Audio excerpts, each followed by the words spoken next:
Sziasztok, drágáim! Ebben a hónapban, azaz augusztus 30-án megrendezésre kerül egy óriási LPS fesztivál, és van délelőtti és délutáni turnus is.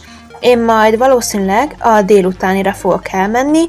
A jegy, az alapár, az 2500 forint, viszont még 150 forint plusz költség van, így 2650 forintba fog kerülni ez a belépés, és elvileg lesz ott lehetőség megnézni kiállításokat Julcsa és Ancsának a figuráival, valamint lesz lehetőségünk 50% kedvezménnyel vásárolni a Régió játékboltban, szóval szerintem ezt nem kéne kihagyni, velem is találkozhattok majd, és igen, természetesen engem is fog vinni a gazdám, úgyhogy ha van kedvetek, akkor nyugodtan gyertek el erre a rendezvényre, előre meg kell venni online a jegyet, és szerencsére van lehetőség szép kártyával is kifizetni, úgyhogy szerintem ez egy remek kezdeményezés.